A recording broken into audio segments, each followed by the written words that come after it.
Hi, ladies and gents, how you doing? Oh, hang on, my mic's still far out. There we go. How are you? It's welcome to the BBC Spews. It's Wednesday, the 18th of May. How the devil? Oh yeah, I have got a super chat on now. I haven't monetized any of my videos, but I did click on it just to see if signing up for the process would make them stop fucking shadow banning everything I do. We'll see. But I'm not going to do any of my videos because I was reading the small print and it says if you say anything particularly objectionable, they'll throw you off. They'll throw you off. And I think considering 90% of what I've made is probably objectionable, I better take it slow, hadn't I? Oh yeah, who is the MP being investigated? There's a good question because it was reported yesterday that the Conservative Party doesn't want to reveal the identity of this fucking sex pest. alleged. You have to say alleged sex pest, don't you? Blue Van Man, you shouldn't be sending me money. You're already down a tenner and you didn't win the draw, did you? But thanks anyway. Oh yeah, that reminds me, Steve Davies, you've got till Friday. Send me a message, Telegram, Twitter, Facebook, any fucking thing, because so I can send you your shit, send you your pointless meandering scribblings. Strange as it may sound, some people like them. Don't know why. Oh yeah, Blue Van Man was doing a test run. All right, cheers. Probably not best to use that actually, is it? Because there's another thing I was reading this small print. It's like they only take 30% of your money, thieving bastards, and PayPal take a percentage as well. It's extremely annoying. Basically, they don't do any work. I can understand. And the other thing is as well, it's not like PayPal are skint. This is like, it's sort of annoying. Is it fair to take 30%? To me, you would think that a reasonable percentage would be like, what, 10? It seems wholly disproportionate to the amount of work they put in. 30 is like taking the piss, isn't it? So anyway, yeah, that's bollocks. Plenty of good news to talk about though. Two big stories I want to focus on today. Again, I was just saying yesterday how I don't like to swing the lantern too much and do military stuff all the time. But obviously, occasionally, if it's newsworthy, I do like to weigh in on it because I have got relevant experience in these matters. So I'm going to talk about that Russian soldier pleading guilty to war crimes. And I'm going to talk about this story here about US soccer equal pay could change the game globally. Yeah, it could. You know what it could do? It could put deranged communist ideology at the forefront, because there's a lot of people been chiming in on this on Twitter, people who profess to be conservatives or free market libertarian types, saying that, of course, women should get paid the same. And I'm going to tell you why they definitely shouldn't in a very short and succinct manner, which is rare for the Bootneck, but I'm going to do it because, frankly, this is so fucking easy to talk through. It's so simplistic that I don't think it warrants a 30-minute rant. I think I'll probably get 10 out of it tops, but I'll read you the story. So there's me again, Rapinoe. She's an absolute chopper. It says a new equal pay agreement between the United States men's and women's teams has been hailed as potentially changing the game around the world. Right. So basically, this can be done very, very simplistically, because if you type in World Cup revenue on Google, there's a whole Wikipedia entry devoted to the economics of the World Cup. And it makes for some staggering reading, because the revenue generated by them is, to be honest, I was actually surprised at how much money it makes.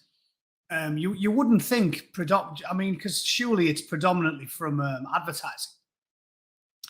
And to me, I've always thought it was weird. Like, do you remember when David Beckham started first advertising Gillette razors? And I remember talking this through with my friends and saying, David Beckham was such a like smarmy, annoying fucker. Again, it shows how you change as you age, doesn't it?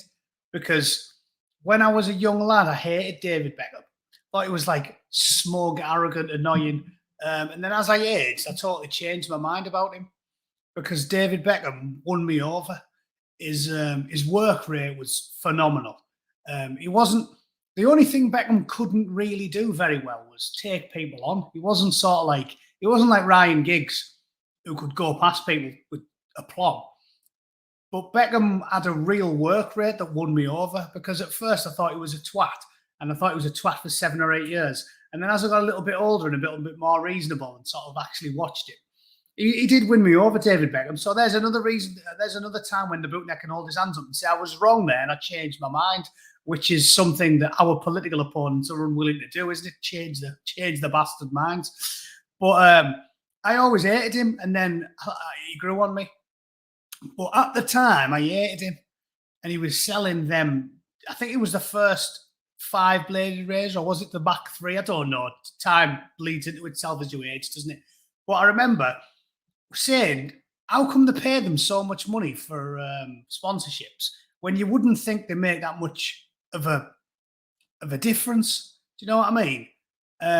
You wouldn't think a bloke saying, "Oh yeah, I use this razor," actually has that big of an appeal to the general public, but apparently it does. And anyway, short version of that is I got rounded by, I really wanted one, whatever it was, a Mach 3 or a 4-bladed razor or something, but I didn't want to buy one.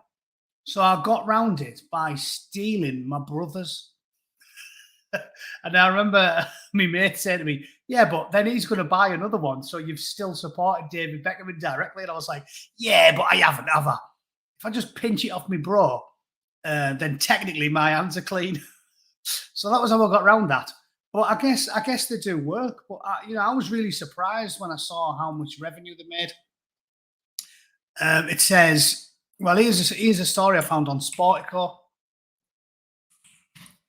It says FIFA looking to double down on its World Cup profit machine, DataViz. It says the exact infrastructure of the 2022 FIFA World Cup in Qatar has eluded public knowledge. Outlets have reported numbers ranged from 10 to 300 billion. Fuck off. Everything's behind a cunt in paywall. Anyway, it didn't used to be. Before I got to that, you can see the figures on Google, and essentially the World Cup generates about $2.6 billion in profit. That's 2.6 billion, not million. Billion. So literally thousands of millions of dollars. Oh no, it's 100 million in a billion, isn't it? Still a shitload of fucking money. Oh no, it's 1,000, isn't it? Is it 1,000 million in a billion? I'll have to Google that. I think it's 1,000, isn't it? I remember being surprised when I found out the actual number. Yeah, it's 1,000 million. 1,000 million. So over $2,000 million for the World Cup revenue, which is astounding, isn't it?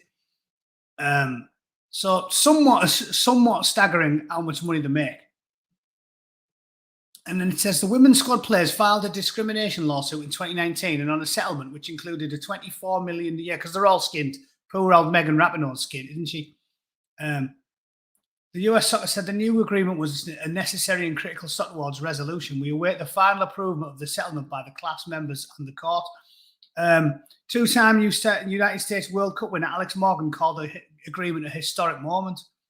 So basically, the short version is the men's World Cup makes $2.5 billion. So $2,500 million in revenue. How much do you think the Women's World Cup makes? Women's World Cup, let's have a look. Women's World Cup revenue. I mean, it's fucking ridiculous. Let's have a look.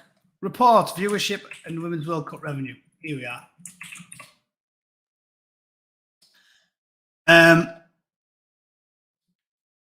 Two critical spots simultaneously. Yeah, here we go. The Wall Street Journal reported that the 2019 Women's World Cup's television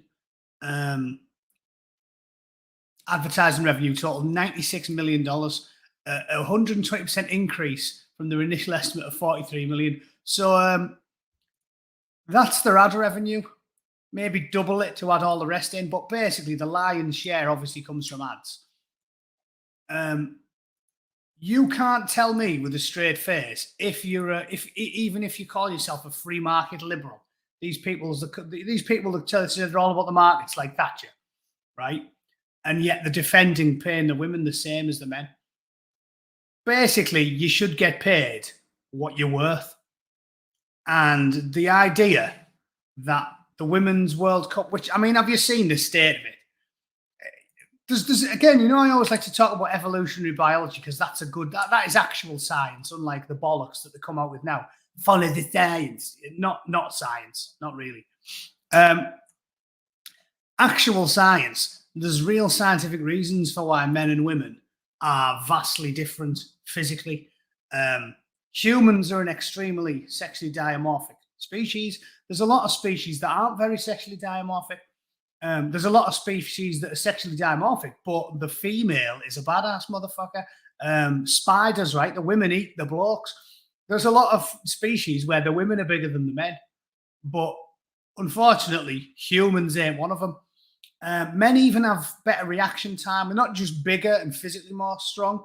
We don't have more fast twitch muscle fibers, which makes us sprint better and run longer and faster. We've even got better reflexes. Men can actually see things quicker because of that evolution of hunting. And for example, even things that aren't physical, like competitive shooting, where you're literally just standing still. Skeet shooting, I call it in the States. Women aren't as good as the men. Women aren't as good. Same with driving. I've always argued with my missus about this because she'll say, you know, women are much safer drivers than men. And they are. But the reason they're safer drivers is because women are much more risk averse than men. So men have a lot more accidents than women because men are fucking dickheads. And if you didn't know that, well, you're not a woman or a man, are you? Like, we all know this. Any man, any confident man can hold his hands up and admit to his failings. And the problem with the male sex is that's the polite term for I can put up with it. We are dickheads. Blokes have got that overconfidence and that sort of stupidity where machismo plays a role as well. We do cause far more accidents than women because we drive more aggressively, we drive faster, we take far more risks. But it's not because we're not as good at driving. And the loony left, the walkists, well, yeah, I mean, we've talked about it loads on this channel, haven't we? The loony left walkists are the type of people who blame everything on a social construct. They say, oh, yeah. If you play football again, maybe that's why women's football is not as entertaining because your goal is a social construct. They say everything's a social construct. Oh, it's 2-0. No, your 2 goals social construct. You can't do anything to these people and not claim it's a social construct. The reason women aren't doing F1 is because they're not as good at it. Right? And that's just a fact. And I'm sorry. I know Bootneck's got quite a lot of female followers. I mean, hey, your eyes aren't painted on, ladies, are they? But I seem to have quite a lot when I look at PayPal. There's a lot of women in here. But again, most women, I always make the argument that I'm a feminist because most women are intelligent enough and stoic enough to want to take a pill without the medicine. And most women don't get offended when you say things to them that on the face of it sounds a little bit sexist, but isn't if you really think about it, because it's demonstrably true and factual. And me saying that men are stronger than women and better at driving than women isn't sexist. It's just a fact backed up by science and evolutionary biology. They can't help it. Women aren't as strong as men. Women aren't as fast as men. Women are better than men at plenty of things. As I've said, we're different. Men are from Mars. Women are from Venus. Whatever pithy response you want to use. Ragnar's a lesbian trapped in a man's body. You've got to pity poor old Ragnar. He's desperate to grind his quim into some of the bird's axe wound, but he just can't do it. The poor bastard. Instead, he's got to poke them with his lengthy clitoris. But no woman gets offended when you say true things, unless she's a militant fucking feminist, because they're just lunatics. But so no woman's offended by truth. I was going to say true things, fact, truth. And the fact of the matter is, they're not as entertaining. Watching women's football is shocking, right? And again, they'll say, "Oh, it's a social construct." The reason women's football isn't popular is because you men, patriarchy, social construct. That's why nobody watches it. No, look, girls, I've watched it. I've been seeing women's football. It's like watching, when you're in primary school and the dog gets on the school field and everyone goes mental, dog. It's like watching, if you were at a special needs school and there was like 50 Downs kids on the playground and a golden retriever straight onto the fucking play park. It's like watching them chase the golden retriever. Two teams of 11 Downies chasing a cocker spaniel. It's shocking. It is objectively shite. And again, Mrs. Bootneck could say the same thing. If we were sat in the pub, she likes football. She always watches the match with me, especially the Borough, because, by default, she's been forced to be a Middlesbrough fan. I pity the woman. But she doesn't want to watch women's football. Even women don't want to watch football. It's like with James Bond as well, isn't it? They go, yeah, let's make James Bond a split ass. Women don't want to watch female James Bond. Women like James Bond as well. It sort of appeals to both sexes, doesn't it? The men like the explosions and the violence, and the women like the suave, sophisticated, charming man in a nice car and a really well-tailored suit.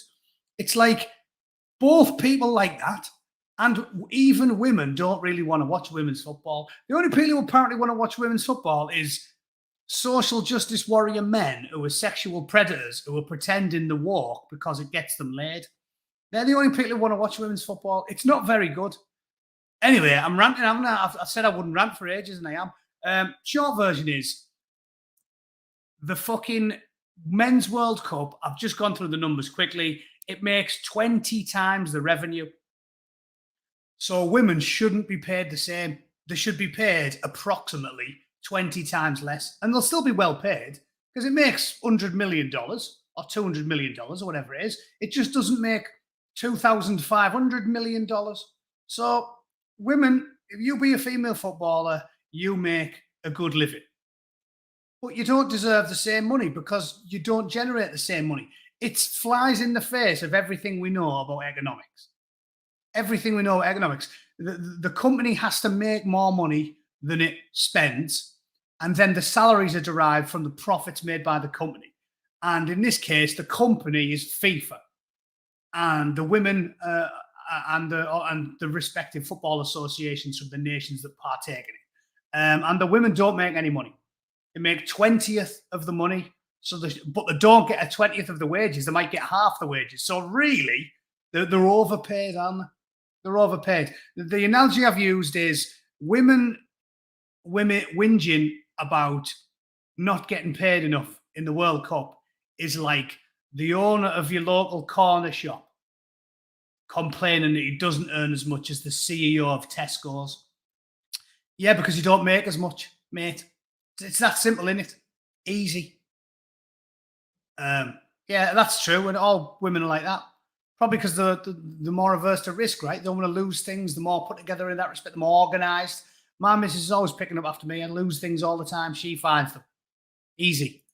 So yeah, women are better than men at all sorts of things. But running and shooting ain't two of them. All right? So that's just a fact. Sorry, those of you on Twitter that consider yourselves right-leaning conservatives or free markets. Well, if you know anything about economics and you've got a calculator, you should be able to figure out why women shouldn't earn as much money as the men in the World Cup.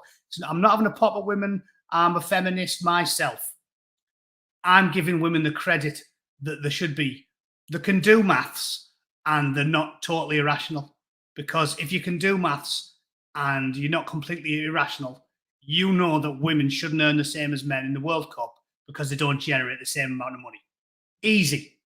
It's as simple as that. And if you can give me a better argument, please do. Because to me, that's black and white.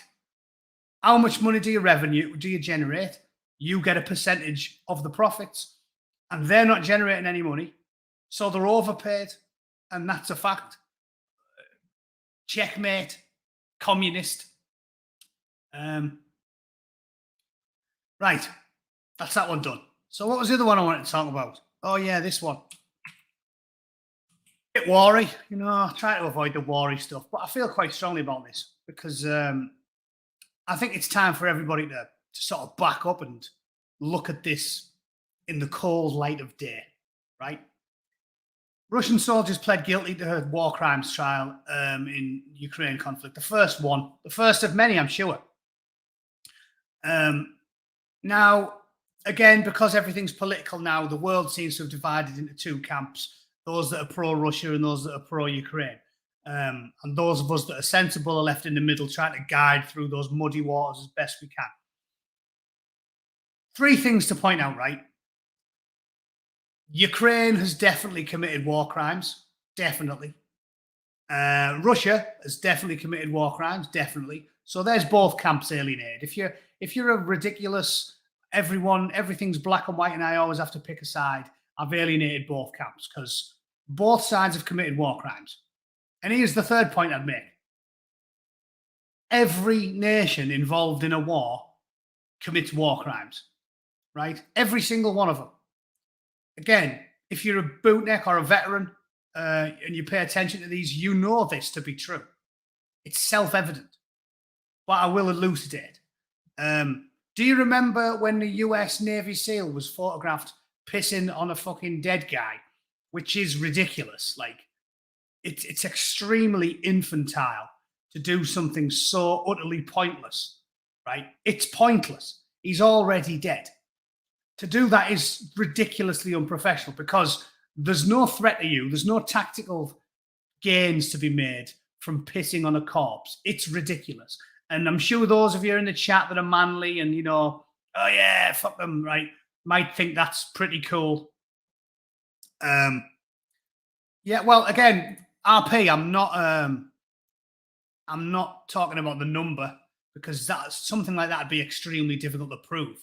I'm simply pointing out the obvious fact that every nation commits war crimes. If you're involved in a war, someone will commit a war crime. And I'm making the point by talking about the British and the Americans. Even the Brits have committed war crimes in recent history. Now, yes, the one that Piers Morgan pushed was fake. Because you could see by, do you remember when Piers Morgan, again, I remember all this because I was in Iraq at the time. He published fake photographs of, it was so obviously fake as well, of, it was a TA bloke, Scousers, obviously, apparently pissing on a Iraqi prisoner. Turns out they were all mates. It was obviously his mate from Liverpool, and they faked the pictures to try and make some money. Piers Morgan published them on the front page of the Mirror because he's self-serving scum of the highest order. And he didn't think of the repercussions. And the repercussions from imprinting those pictures were, I was in Iraq as it happened, and there was a massive spike in public order events and attacks and bricks and bottles thrown at the patrols and all sorts. And they were actually protesting outside the camp in Basra with these big placards with the photos on, direct off the Daily Mirror. Because obviously they were fucking outraged and horrified, thinking that the British soldiers were pissing on captives. I never witnessed any either. See, what I'm getting at here, Truth Seeker, is the reason the British are good at managing this stuff and the reason it occurred when the Americans did it was the SEAL teams, because there's less people.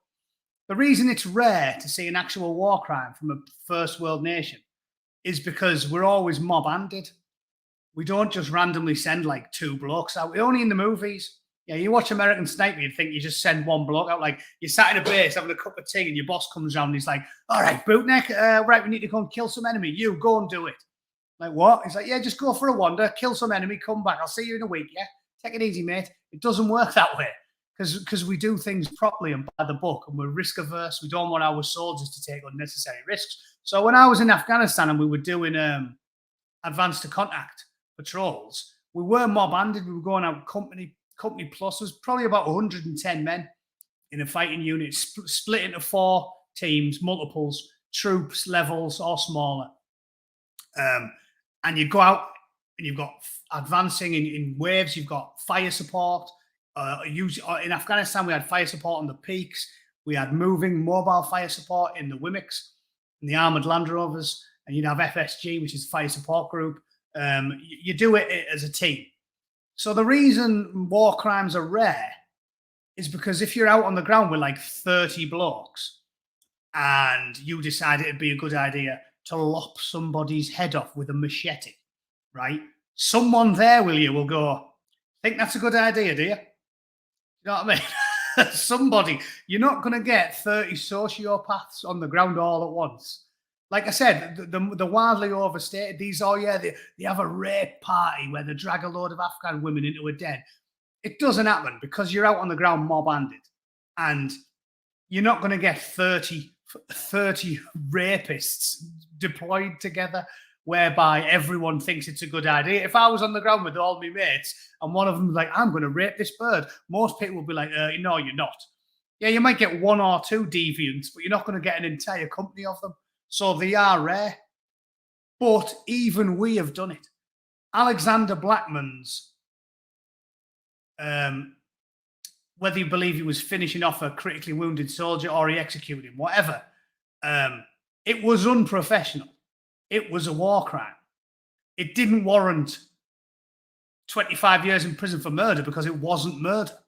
It was manslaughter on the grounds of diminished responsibility, and anybody with eyes and ears knows it. But it was a war crime.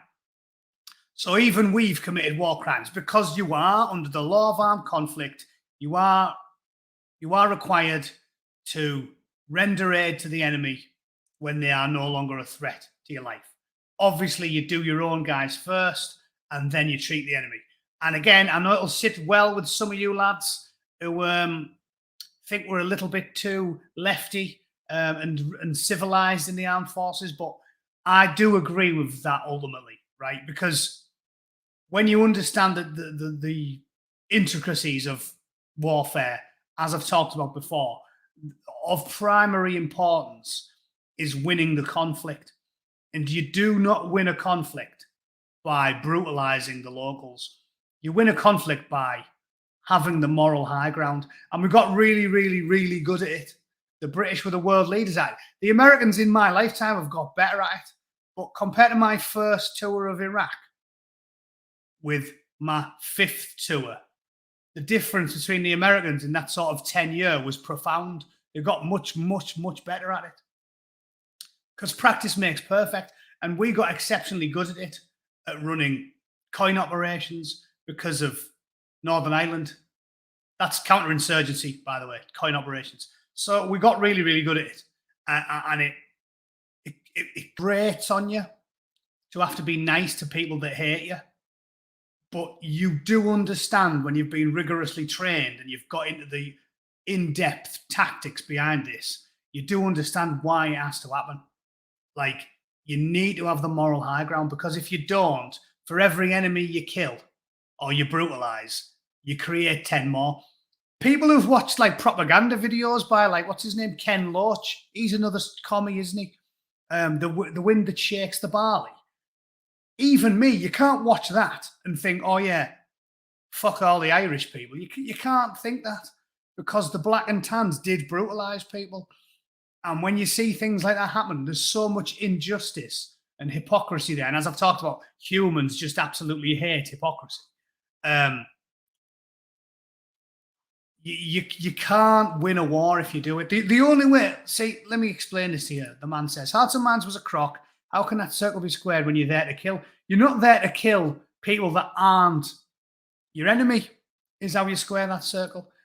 If you're in somewhere like South Allar in Northern Ireland, most people there don't want to kill you. There's the very, very tip of that spear, that threat pyramid, who do want to kill you. And then there's ones who simply have a bit of distaste for you. And then there's ones who don't really care either way. And most people, as in all things in life, are on the fence, somewhere on that spectrum. And if you start brutalizing and murdering people, you'll quickly swell the numbers of the ranks of those that want to kill you. Hearts and Minds works. It's really hard to swallow when you're a young soldier on the ground, but it works. And And you cannot brutalize people, because if you brutalize people, you're never ending it. I will caveat this with, this is the point everybody made about Vietnam. You can not bother about hearts and minds if you're willing to commit genocide. So I'll caveat with that. Yeah, you don't have to worry about hearts and minds if you're willing to commit genocide, but nobody in any Western country is willing to commit genocide. And that's what educated people told the Americans about Vietnam. You're onto a loser, because unless you're willing to commit mass genocide, and you aren't, and your general public wouldn't allow you to do it, you can't win that war, because they have incalculable numbers. And Ho Chi Minh was a clever bastard. That whole Tet Offensive, Ho Chi Minh basically was mega switched on. And he used the Tet Offensive to get rid of the full-blown commies to ease his own transition into power. Like, he was a switched-on bloke. But anyway, I don't want to segue into Vietnam. The point is, if you go and commit brutality and rape and torture and murder, you will never, ever win, ever. You will just, for every enemy you kill, you'll create another two, especially in places. And think about it, in Ireland, if you weren't too bothered, that's what the wind that shakes the barley is about. If you weren't too bothered about the whole thing, and you weren't like, you and all your brothers were raised by a decent man, a decent, hard-working, working-class Irishman, and he said, yeah, we shouldn't get involved in any of this. We just want to have a good life for our family. But then you witnessed your father get brutalized, tortured, beaten the shit out of, broke his legs. Then you're going to hate, aren't you? You're going to learn to hate. So it is true, hearts and minds works. It's the same in Afghanistan. It's the same in Ireland. It's the same anyway. You have to be professional enough to bite the bullet and not walk into the. It's a very human thing to hate. Love's the hard thing, isn't it? To love your enemies. That's why Jesus is revered, because he said shit that most people went, whoa, somebody slaps me on my left cheek, I'm not offering them a right one, I'm headbutting them. It's like, the reason Jesus was revered, even to people like me that aren't religious, is because if he was a real bloke and he said and did all those things. Cheers, Dave. Thanks for coming in. He was a man to revere and respect, because he could ignore the baser elements of human nature, which is to hate those that hate you. That's human nature. It's worthy of respect if you have the self-discipline to not visit atrocities upon those who visit atrocities upon you. And it's hard to do. And like I said, when I was a young man, it was hard for me to get my head around, because it was difficult to swallow when you meet people that despise you constantly. It's easy to go, I fucking hate them. And then you meet some bloke who got released out of prison after 2 years for murdering a young man. Whoever it was who shot, I forget the name, I used to know it, who shot Stephen Restrick dead, cold-blooded murder. He's a free man now. And that's hard to swallow, which is why I keep talking about, if you want a peace process, doesn't matter whether it's the Civil War in America, the Roundheads and the Cavaliers, Britain and Northern Ireland, you need to both take a bite of a shit sandwich, because that's progress. That's meeting somebody halfway. So this story, I want to make it clear to everybody, even the British and the Americans, although we're much more professional and it's a lot more rare, even we've committed war crimes. So it's ludicrous the way people have lined up on this one, as if it's some partisan talking point, and the Ukrainians are doing it all, or the Russians are doing it all. The fact of the matter is, in all conflicts, you get war crimes. And the more professional and the more switched on and the more well-trained your soldiers are, the less of them you'll see. But you will see them. And that's a fact. Always flattering me, Kate. 42 is not young, is it? I certainly don't feel it. My shin bone spinal column doesn't feel young. I'll tell you that. So it is. You must compromise for peace. You have to embrace those that hate you. And people that say otherwise just don't understand the nature of warfare. Unless you just want to keep on murdering each other for time immemorial, you have to both take a bite of the shit sandwich. And that's just the way of it. Anyway, I haven't even read the story. I've just ranted about it, so let's quickly read it. 21-year-old lad, fucking idiot. And he looks like Christ. He looks like Chernobyl cancer victim. Chernobyl's crossed with a fucking concentration camp, the poor little bastard. It says, killed an unarmed civilian. Admitted shooting a 62-year-old man a few days after the invasion began. He looked nervous and kept his head bowed. The widow wiped tears and he accepted his guilt and said, yeah, he did it. Yeah, and he did do it. Yeah. Again, though, another point I would make is the image of him. If you compare what he looks like compared to your average bootneck, look at the difference. I mean, you've all seen there's plenty of famous bootnecks out there nowadays, or lads who've trained at Livingston. Just look at the difference. He looks like a malnourished cancer patient. Bootnecks look healthy. You can see by just looking at them, the skin, the hair, their eyes. He doesn't look healthy. And this is a good way to prove what people like myself and Peter Hitchens have been saying about the Russians for ages. What was I saying before the war even started? We have to stop demonizing the Russians because the Russians aren't the biggest threat. It's the Chinese. I was saying this 12 months ago. The Russians' economy is the same as Italy's. They've got no money, no good equipment, and the Ukraine conflict has proved it. They're all, look at the state of this little scrawny fucking conscript. It's like, it's obvious that the Russians are shite. Their army's badly trained, hence the executions and the war crimes. Their equipment's gash, hence they've lost dozens of tanks. I mean, another thing I would say is modern technology has changed the face of war. And we've got lots of modern technology and they haven't. The tank is basically obsolete. Has anybody who knows anything about tanks been watching this and thought, the tank's obsolete now? The drones, and my mate showed me footage of all these drones twatting tanks. It's like the tank, I think it dawned on me that the tank was almost obsolete in Iraq because there was a famous video of, some of you must have seen it, ex-military. There was a famous video from when we invaded Iraq. And it was the Bridge of Death, and it was like some Republican Guard convoy. I think they were trying to get out of Baghdad.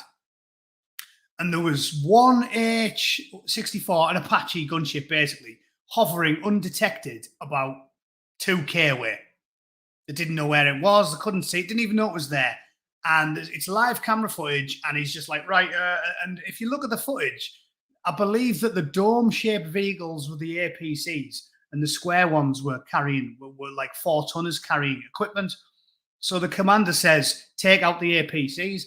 And in the space of about 60 seconds, this Apache gunship takes out about 10 vehicles. It's just, the crosshairs just appearing over them like, it's like, in fact, I wonder if I can find it. It's out of interest. Let's have a quick look, shall we?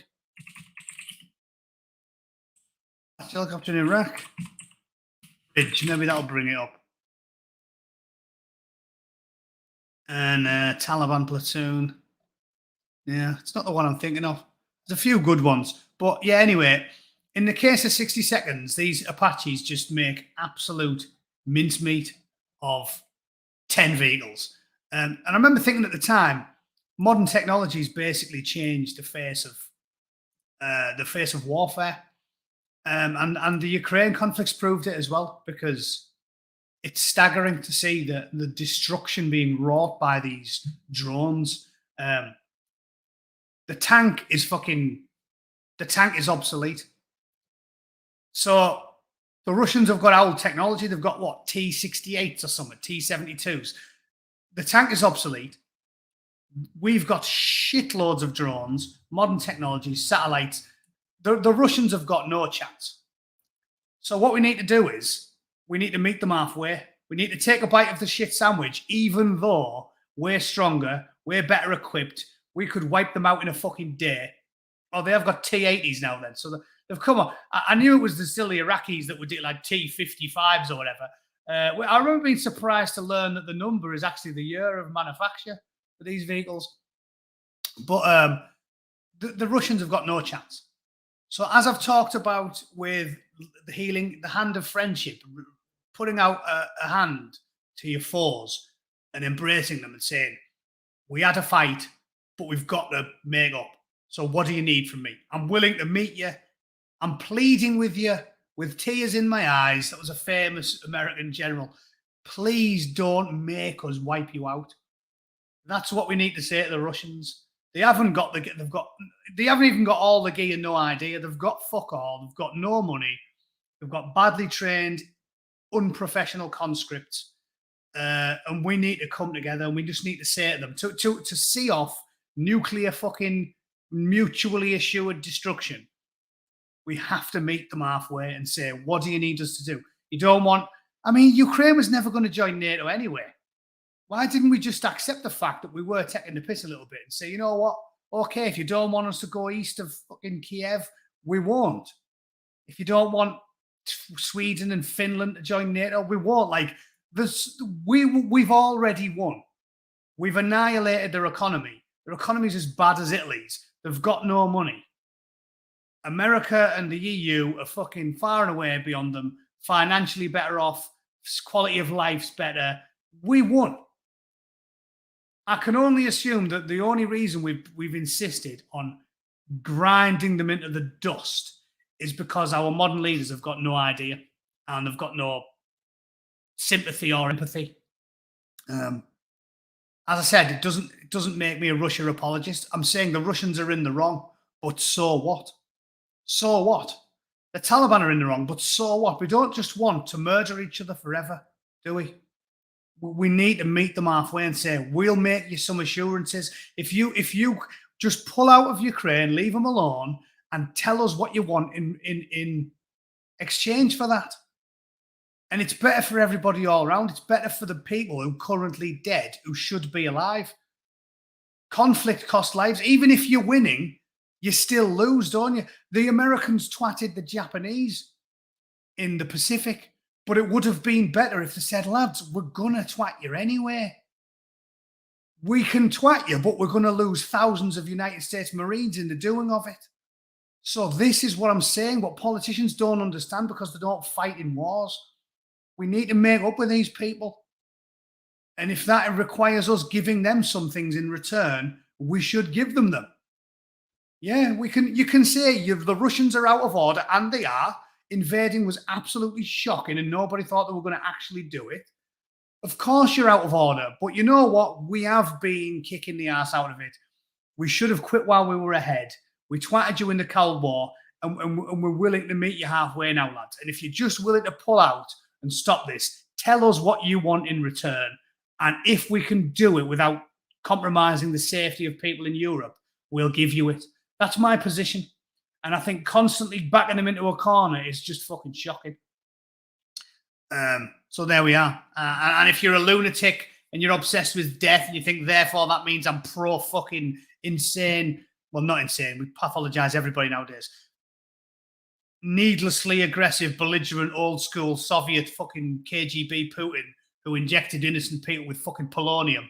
No, I'm not. I'm not at all. I just don't understand why we have to keep on poking them with a stick. They've lost. They lost the Cold War. They've lost. They've got no fucking money. The quality of life shit. We should be man enough to give them a hug and say, okay, what do you need from us? We did it with the Nazis. We did it with the Germans. We did it with the Japanese. The Japanese were shocking. The shit they did to us in the Second World War was absolutely fucking unbelievable. The Japanese was shocking.